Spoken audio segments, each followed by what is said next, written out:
Correva l'anno 1980 quando in Italia nacque un mito. Un mito destinato a durare 33 anni, trascorsi i quali divenne una leggenda che ad oggi continua a perdurare. Tutti coloro che hanno assistito alle sue imprese non possono esimersi dal decantarne le doti di immortalità, resilienza e tenacia. Di cosa stiamo parlando? Beh, della Fiat Panda. Prodotta fino al 2003 in circa 4 milioni e mezzo di esemplari, è un'auto dai 1000 utilizzi che riesce a soddisfare ogni esigenza. Ci sono Panda a cambio manuale e a cambio automatico, a 2 posti con piano di carico e a 5 posti, a trazione anteriore e a trazione integrale, a carburatore e ad iniezione elettronica, a benzina e a gasolio, e se è per questo pure elettriche. Non esiste variante che non sia stata prodotta, e non ho nemmeno menzionato le edizioni speciali. Quella che però prenderemo in esame oggi è una Panda del 2002, penultimo anno di produzione di questa leggenda. Questa Panda è equipaggiata con l'intramontabile motore a benzina Fire nella declinazione da 1100 cm3 di cilindrata, 4 cilindri ed iniezione elettronica multipoint, per una sbalorditiva potenza di 54 cavalli zoppi.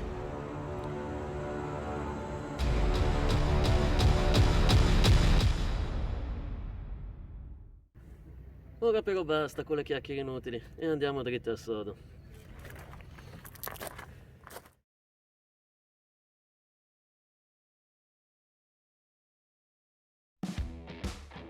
La Panda nasce come auto grezza ed ignorante ed è per questo che il suo quadro strumenti si presenta decisamente spartano.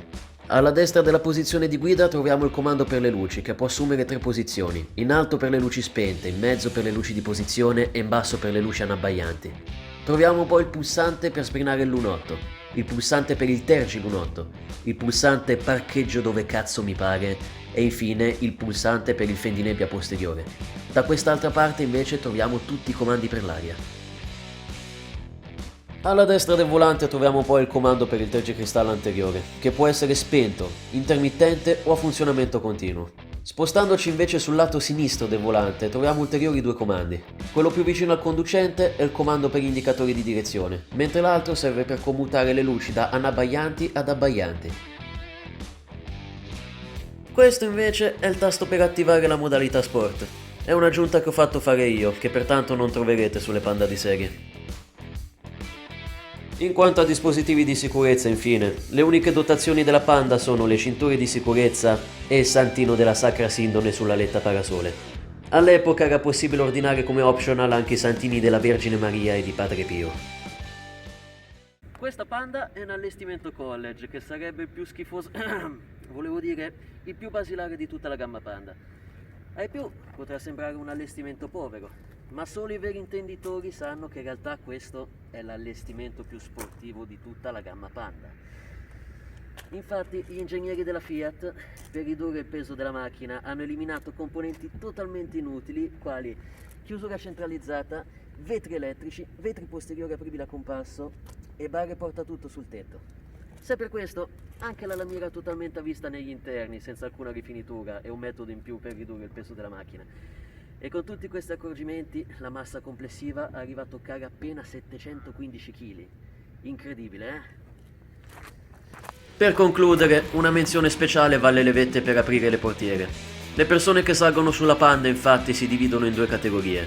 Chi non capisce come cazzo si apre la portiera e chi lo capisce, però non tira abbastanza la levetta per paura di romperla. Paura infondata perché tanto la Panda è indistruttibile.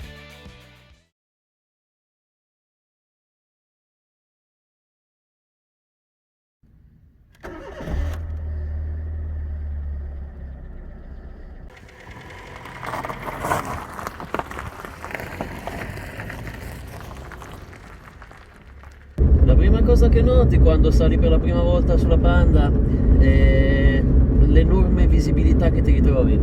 Veramente è tutto vetro praticamente, i montanti sono sottilissimi e quindi c'hai un campo visivo assurdo, veramente, non ho mai visto una visuale così ampia su nessun'altra macchina io. Quando poi inizi a guidare la Panda, un'altra delle prime cose che noti è la frizione.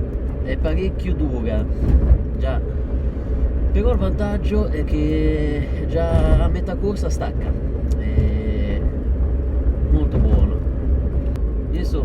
metti a guidare, senti un po' come la frizione, vedi che c'è tanta visibilità, poi dopo la cosa successiva che noti alla prima curva è lo sterzo, e bisogna dire che questa macchina qui c'ha lo sterzo con fin troppo gioco, uno sterzo che non è per niente reattivo.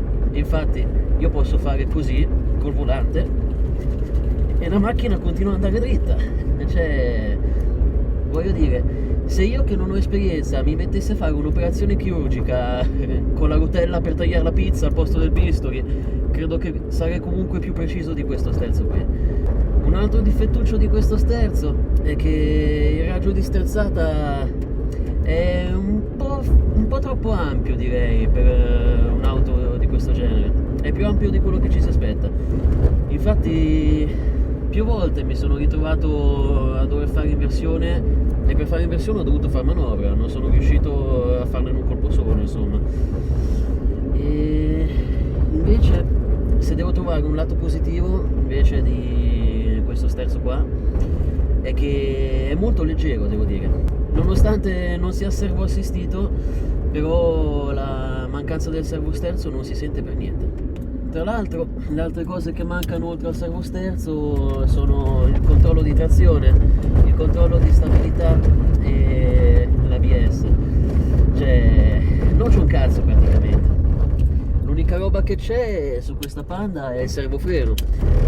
È giusto perché poi dopo è una Panda prodotta verso la fine della serie, ecco. Perché sennò quelle lì di inizio produzione manco servofreno c'avevano. Quindi te pensa quanto dovevi pestare sul freno per far fermare la macchina. E comunque c'è da dire che nonostante il servofreno non frena un cazzo sta macchina qui. Poi altra cosa importante da menzionare, la tenuta di strada. Sulla Panda lascia veramente a desiderare, e in curve nemmeno tanto strette, curve abbastanza ampie, già a 50 all'ora cominci a sentire le ruote che fischiano e il retrotreno che è lì che sta per partire. Non è proprio so forte tenere la strada già. Magari, forse, e sottolineo il forse, la versione a trazione integrale della Panda c'ha un minimo di tenuta in più, però questa qui è la semplice versione a trazione anteriore, quindi bisogna accontentarsi di questa poca tenuta di strada che c'ha. Parliamo un po' di prestazioni. Innanzitutto, riguardo ai consumi, ho constatato personalmente un po' di tempo fa che la Panda faceva all'incirca 70 km con 5 euro di benzina. All'epoca, quando ho fatto questo test, la benzina costava 1,5 euro al litro, quindi facendo i calcoli viene fuori che con un litro di benzina questa macchina fa ben 21 km, che per una macchina grezza e vecchia come sto panino qui è un risultato eccezionale, c'è da dire. Però non si può confrontare con le utilitarie dei giorni nostri. Le macchine moderne ottengono risultati decisamente migliori in fatto di consumi. Però un lato positivo è che se vuoi risparmiare di più puoi utilizzare ruti e bestemmie come carburante alternativo in questa Panda qua. Prima comunque vi ho detto che questa macchina c'ha una potenza di appena 54 cavalli zoppi, però se tieni conto il peso di appena 715 kg, cosa che anche questa l'ho menzionata prima, otteniamo un rapporto potenza-peso di circa 52 kW per tonnellata, che è un valore appena al di sotto del limite per i neopatentati, considerato che quel limite lì è di 55. La velocità massima di questa carretta non ci crederete mai, ma non lo so, non so qual è la velocità massima, perché semplicemente il fondo scala sul tachimetro è a 160 all'ora e una volta in autostrada la lancetta è andata sotto a 160, quindi non sapeva nemmeno lei a che velocità stava andando. E ultima cosa da dire riguardo alle prestazioni è che il motore di questa macchina, che ripeto è 1100 Fire 4 cilindri ad iniezione elettronica multipoint, è un motore Euro 3, benzina ovviamente, e questo significa che ancora può resistere per qualche anno ai blocchi del traffico per l'inquinamento.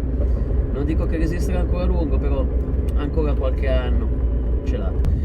Ora, riguardo al comfort invece, qui ci sono parecchi alti e bassi, ecco. Se è stortata l'inquadratura, spero che riuscite a vedermi. Iniziamo dalle vibrazioni. Il motore di per sé di vibrazioni non ne fa tantissime, è un motore che gira bene, liscio, fila come l'olio. Il fatto però è che se non le fa il motore ci pensano le sospensioni a far vibrare tutto quanto. Con un po' di immaginazione comunque ti puoi immaginare che in realtà tutte queste vibrazioni siano la funzione di sedile massaggiante che c'hai sulla Panda. Ma devi avercene tanta di immaginazione, ecco. Altra nota dolente, poi dopo la rumorosità, sicuramente mentre sto girando l'avete sentito tutto sto casino che fa brum brum brum brum brum brum. Insomma, non è tra le macchine più silenziose, ecco. I sedili invece, che dire riguardo ai sedili? A discapito del loro aspetto, che non lo fa sembrare, però in realtà i sedili sono molto comodi.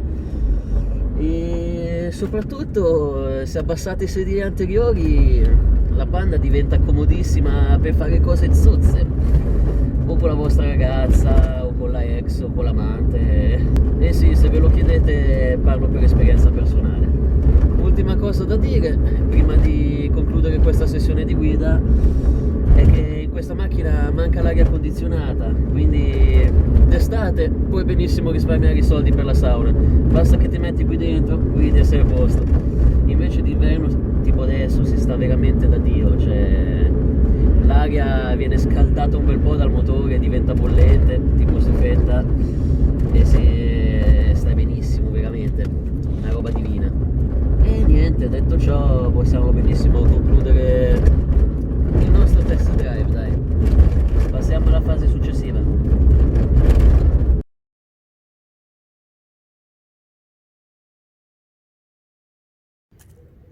Innanzitutto vorrei cominciare col dire che la Panda è una macchina davvero molto pratica, che con le sue ridotte dimensioni si riesce a muovere molto bene nel traffico cittadino.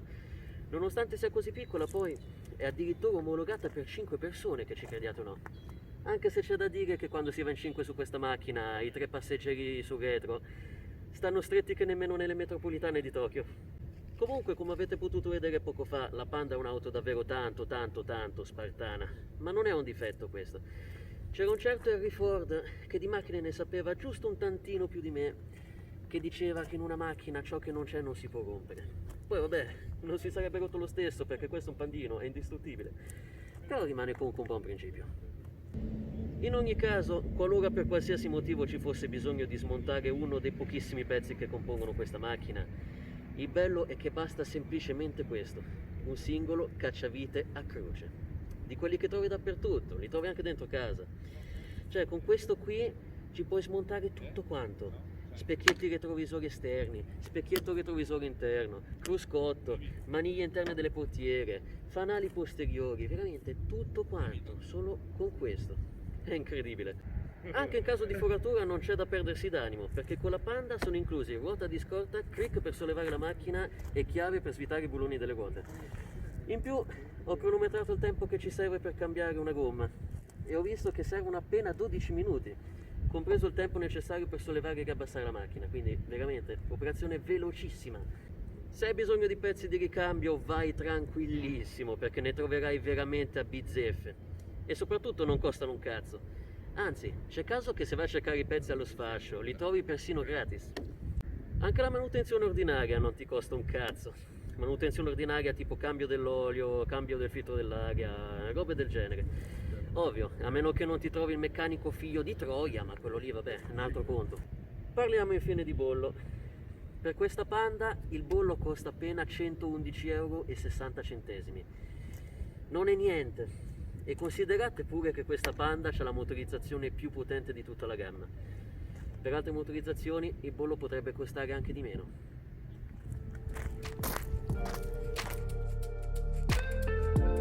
In sostanza, la Panda è un'auto molto semplice alla mano e coi suoi bassissimi costi di gestione è perfetta per chi non ha molte pretese o anche per un neopatentato che afferra per la prima volta un volante. È vero, è una scatoletta di tonno con 4 ruote e un motore montato per sbaglio ed è anche vero che ha un comfort prossimo allo zero, ma riesce comunque a portarti dal punto A al punto B e lo fa bene. Riguardo alle leggende, poi, si sa che hanno sempre un fondo di verità. E se tutti quanti dicono che la Panda è indistruttibile, il motivo c'è. Semplicemente è una delle ultime macchine appartenenti all'epoca della Fiat di qualità. Quella Fiat che costruiva auto dalla meccanica e dai motori davvero eterni, che potevi maltrattare quanto ti pareva senza paura di sfasciare niente. Inoltre, la Panda è uno degli ultimi baluardi delle auto con molta meccanica e pochissima elettronica.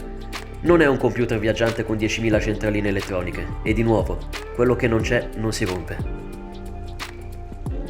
Detto ciò, perché dovreste scegliere una Panda quando ci sono tante altre utilitarie molto più moderne e performanti? Beh, io vi dico la mia. Semplicemente, con tutte le altre auto andrai più veloce, e su questo non ci piove. Ma con la Panda andrai ovunque, e ci andrai per molto più tempo.